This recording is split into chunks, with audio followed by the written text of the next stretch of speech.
Hey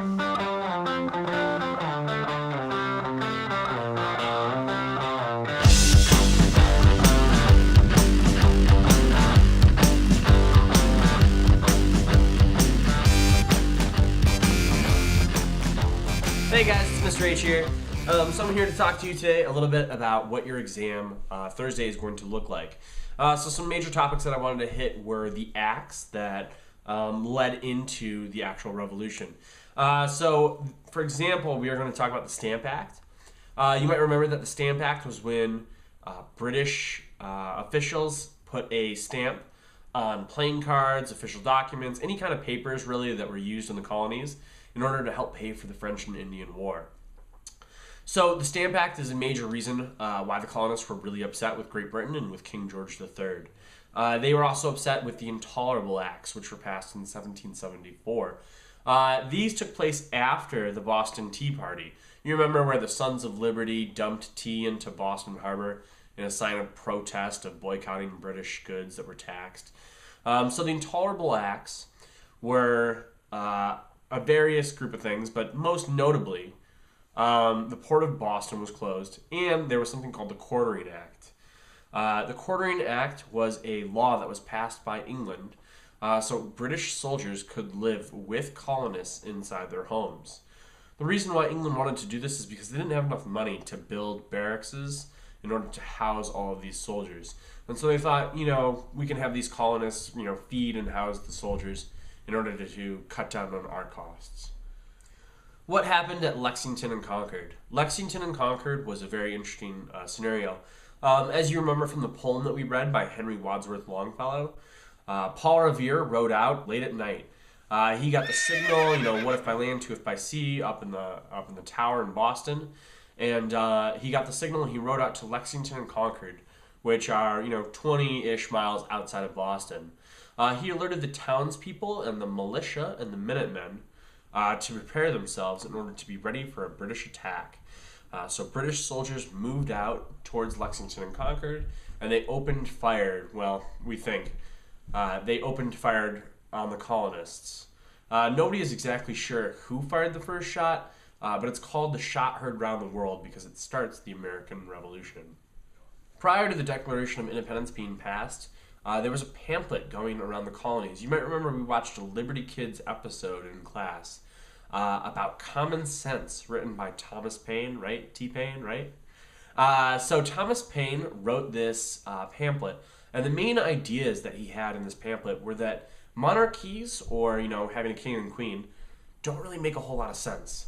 So a king and a queen are great. Maybe they came to power and they're the best people to run a country, but who's to say that that king or that queen is going to have, a son or a daughter who is just as good at running that country? It doesn't make a whole lot of sense. I mean, think about it. You wouldn't want, the son of your doctor to be prescribing you pills. They're not necessarily going to be a good doctor. So it's that kind of thought. Thomas Paine said, why should we allow hereditary succession in our government? Instead, he called for a government like a republic. A republic was something where the people would vote to have a representative go into the government, usually into a senate or something like that, to represent their voice in the government. It was a very popular idea, and it spread quickly throughout the colonies. So a lot of people started to hate King George III, and they wanted to move away towards a new type of government. The Declaration of Independence was largely based on Enlightenment thinkers. In particular, Thomas Jefferson used the ideas of John Locke when he was writing about the Declaration of Independence. And so he took these ideas of all men being created equal and having certain unalienable rights that could not be taken away, and he borrowed them and he put them inside the Declaration of Independence in order to not only, tell England that we believe that we have these rights, but also because he knew that this document was going to be referred to in the new government and the new country that was being built. And so he thought it was super, super important to give the people these rights, which he felt they did not have under King George III.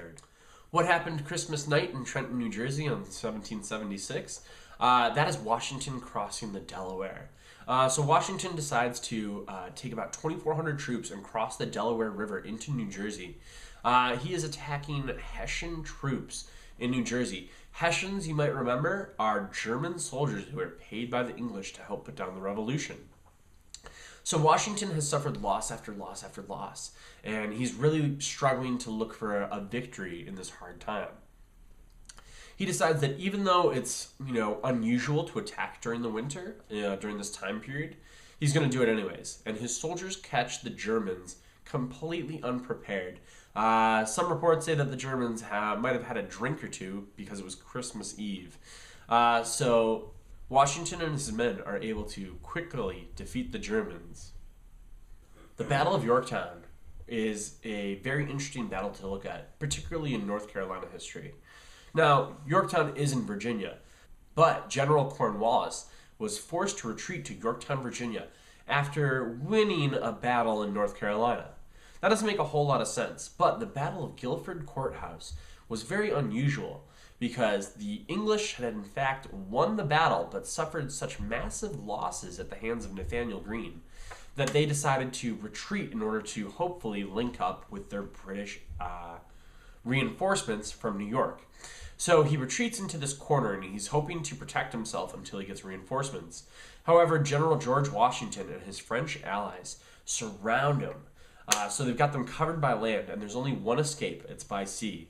The British ships that are going to try to relieve General Cornwallis were destroyed by the French in a 4-day naval battle.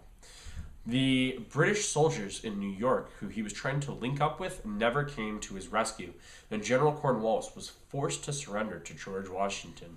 This was the final real battle of the Revolutionary War, and it took place in 1781. What's interesting about that is 1781, but in your textbooks it'll say that the war ended in 1783.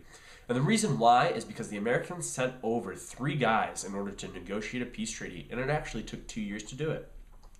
Those 3 guys are Benjamin Franklin, John Adams, and John Jay. So these guys were all sort of foreign experts, and they were sent over to Europe, particularly Paris, France. They met with the French, the Spanish, and the English, who were all involved in this war, and they tried to hammer out a decent peace agreement that would be very good for the United States. France, being the most powerful nation, tried to control these peace talks, and they wanted a lot of money from the English, and it really, really slowed things down. So instead, the Americans went and sort of, playing stupid, went behind the French's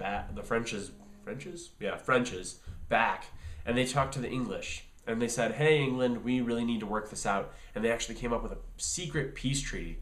And so this peace treaty worked out really well for the Americans, and they got a lot of land, a huge amount of territory, rights for fishing, as well as their independence. So it was a huge, huge victory for the United States. The British loyalists that were left behind in the United States were forced to evacuate, mostly. About 100,000 British loyalists were evacuated to the West Indies, Canada, and England. It was sort of an awkward position because they had declared, their allegiance to England and not to the United States, and now they lived in a different country. So they had to do something with these people. England had to do something for them.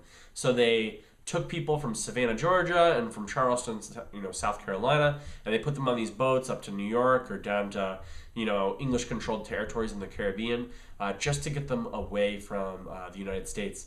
And a lot of these people left their homes, all their property, and suffered a great deal for siding with the wrong or the losing side of this war. Alright guys, that's going to do it. I hope this review helped a little bit. We're going to play Jeopardy in class, and hopefully you can go over that. I'll put a link to that on my webpage as well as this video. I hope you guys enjoy it. Have a good one.